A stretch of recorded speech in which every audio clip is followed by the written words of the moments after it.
Hi, Mark from Tech Geek Gamers here, down at the Calgary Comic Expo 2016. I'm having a sit down with Paul Saxberg and Oren Bishop from Roxley Games. We're going to do a brief little interview. It's great to meet the inventors of some of the games we get on our show. Hi, guys. How you doing? So, who are you and what do you do? Well, my name is Oren Bishop. I've been designing games of various sorts for the past decade or so, and part of the Game Artisans of Canada now, and more recently a big part of Roxley Games, and I'm really excited with what Gavin's doing with that. So I'm Paul. I've been also designing casually for a long time, although recently I've converted over to a more professional role as the community manager for Roxley Games. So mostly that means my job is to connect with you. So, in front of us you might see this, what appears to be a new game here. It's this Santorini. Maybe, Paul, you could tell us a little bit about it, just a brief overview? Absolutely. This is Roxley's latest title. Just came out on Kickstarter. Should be in stores in November. Unfortunately, Kickstarter is over, so I can't tell you to go support it now. It's from an educator named Dr. Gordon Hamilton. It's a fan. We're so happy with this game. Learn it in 30 seconds, play it in 5 to 10 minutes, play it for life. So much replayability. So, you want to tell you all about it here? We're probably going to play the show on our game, or Cool. we'll play the game on our show. Show? Yeah, exactly. So you'll get a full glimpse of how to play this game when we get our copy of it. Fantastic. So you mentioned Kickstarter, and I just want to get maybe feedback from either one of you on how you feel is the experience of using Kickstarter, because I know we have some fans who are thinking about using Kickstarter. Who wants to take that one? I can start with that. So I'm a designer of Steampunk Rally, which was the second game that Roxley did, and that one just exploded. Like, we were going for $42K, we made about $250,000, and that was not what we were expecting, but definitely have positive views on the platform just because of that. It's definitely a big opportunity for people that don't have that big advertising base. And it's just been a tremendous publicity platform, and the community it generates is just so good. We've made so many new friends, and they've been suggesting new cards for this game and helping us with some of the playtesting. Do you have a favorite moment from working at Roxley or demoing for Roxley? Definitely going to Essen, absolutely. I've never traveled to Germany before, and it was a zoo. It was an absolute zoo. For anybody who's worked Christmas at retail, imagine that times about 6. And how about you, Oren? Any favorite memories from during your time with Roxley? Yeah, I think definitely the best part of it, of all this for me, was just like seeing the Steampunk Rally get in the hands of some of the children that have been playing it. Like that surprised me how much of a fan base of random, like just 8-year-olds, things like that, getting all excited, like little girls getting excited that we had a bunch of female inventors and stuff in the game. That was, I wasn't really expecting that, and it was like super heartwarming. So the next question, I guess, is what do you think is the key element to a game that Roxley wants to promote? Well, if you ask Gavin, he'll give you a long list. But it mostly boils down to we want a game that is innovative and replayable and polished. I read somewhere that the average game that's purchased is played 0.8 times. That's not acceptable to us. We want your Roxley game that goes home to be played dozens of times. So it has to have lots of replayability, lots of interest. The best moment you could have when you're demoing a game to somebody is when they're done and they say, let's play that again. I'm just thinking now about all the games on my shelf that I have yet to play even the first time. I'm contributing to that. So maybe, Oren, I'll ask you the next question here. What do you think is a good characteristic of a board game designer? Well, I think the first thing that one really has to learn to really be a good game designer is humility. Like, so much of it is the development and just soliciting feedback over and over again. And so first of all, you really need to develop that thick skin that you're able to take criticism and sort of move forward with it, and then beyond that, learn to actually go out and seek it. Like, I'm at a point now, it took me a lot of years to get to the point where I'm actually, if I go into a playtest and I don't get a bunch of criticism of the game, I feel like I'm just wasting everybody's time. And for the first couple of years when I was doing this, I was just trying to argue with people. They'd give feedback, and I'm like, no, that's not true. This totally works.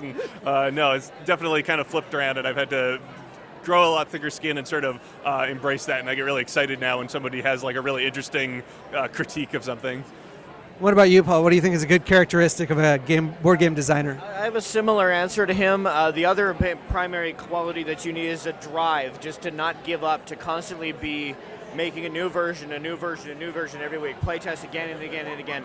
But that quality is valueless unless you have what Oren's describing. because you're not, like, if you're not taking feedback, you're just going further and further down the same road, and it might be the wrong road. So your determination isn't going to mean anything.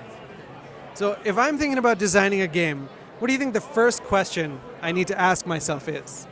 Well, I get excited about games that I'm designing because I'm like, I actually want to play this. I don't want to design something that's already sitting on the shelf. So that's usually in the back of, I try to keep that in the back of my mind of like, what is it about this that I want to play? What is exciting me about this? Why is it different? Or what is it that's capturing my imagination?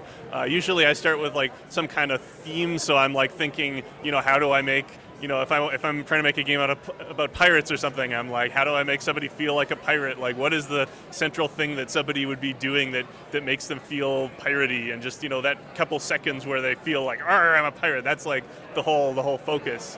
What about you, Paul? I kind of want to say the first question you should ask yourself is, isn't there something profitable you could be doing with your time? It's not a lucrative business per se. You say the best way to make a small fortune in the board game business is to start with a large one. I like it. Okay, so I guess on that, what do you think the biggest challenge you face as a board game designer is? What is the biggest? Well, sometimes it's just holding on to that, like Paul was saying, the drive and just sort of sticking with it, because it can be kind of grueling sometimes. You just you put the game on a table a couple times and it's just not jiving.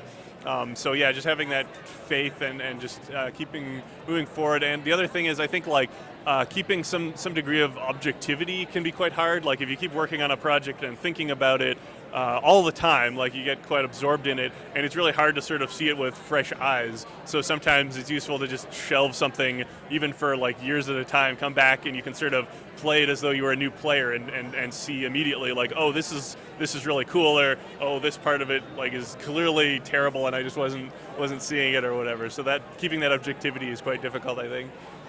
And Paul, what do you think is the biggest challenge? Well, for me nowadays, it's time, because we all still have day jobs. I don't have time to put my ideas into reality. What it used to be was finding the right people to do it with, because you absolutely need to have a crew. Your playtest friends, your coworkers, whatever it is you're working with, you need to find kindred spirits who know what they're doing and are willing to tell you the truth. And I would be nowhere in this community if I hadn't found that. What do you do to go out and find playtesters? Well, we do a lot of mutual work, right? So that's we have kind of a head start on that because Calgary has a really good designer community and we're heavily engaged with it.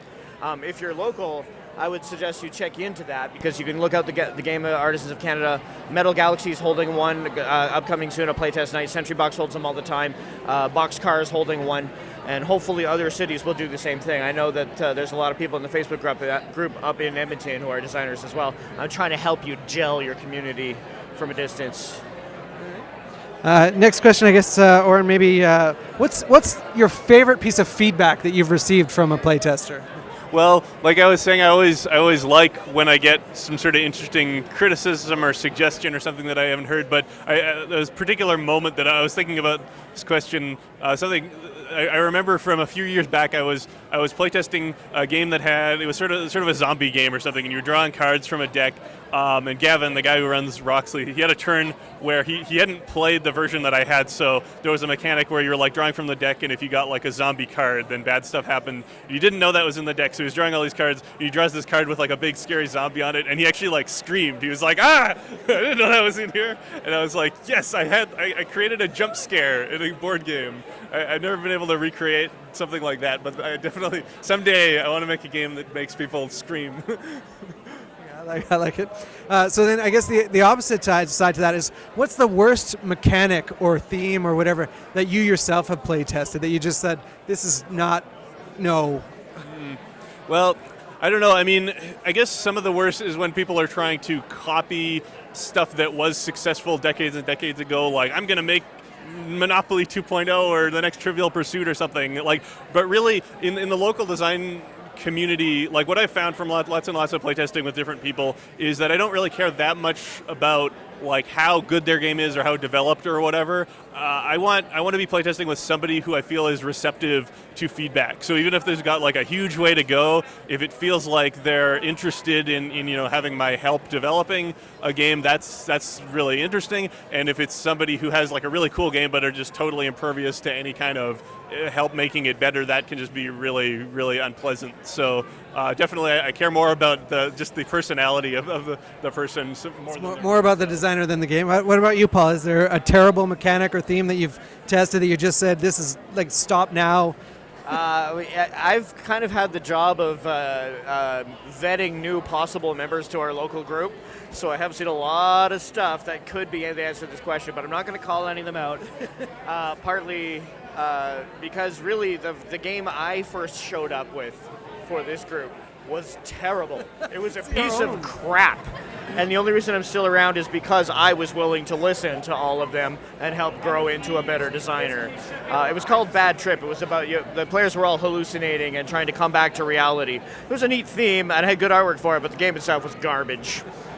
That's awesome. Okay, I don't know if you are allowed to say, but do you want to give us a sneak peek into maybe an upcoming game or theme that you're working on? What's the game that you're working? What's on your design board that you really hope makes it to my table? I will try to dance around the question to be tantalizing and not say things that Gavin doesn't want me to say. I'm working on a couple of different things that are sort of in the universe of Steampunk Rally. So we want to kind of take some of the characters and the ideas of that game and go in a few different directions. So there's a couple different things I'm working on. I'm working on the Steampunk Rally expansion, which is public. I'm working on a couple of other things. One of them is mechanically similar to that, and one of them is not at all mechanically similar to that. But we're kind of trying to create like a whole universe of characters. I will be a fan of that. Steampunk Rally is great. What about Paul? Do you want to reveal anything to us? Well, of course, the other thing that we're all very excited about is Brass, right? Because we managed to make an agreement with Martin Wallace that the new version of Brass is going to be coming out from Roxley, and on the one half of it is going to be exactly the game that everybody knows and loves, and on the other side of the board there's going to be brand new mechanics, new map. They're adding in breweries and some other industry, which is escaping my brain at the moment, and we're going to be collaborating with Martin Wallace on bringing that to your table, so that's pretty exciting. Okay, I guess one last thing is really just tell our fans where they can get your product. Well, I would encourage you to go check out your local friendly gaming store, right? We got Steampunk Rally and Super Motherload are both available now through retailers, or you can go get them from our website as well. Santorini won't be out until November, but it'll be available through all the same channels. Well, I want to say thank you for you gentlemen for sitting down. I hope the expo goes really well for you. We're having a great time. And we'll talk to you again in the future, I hope. Thank you. Thank you.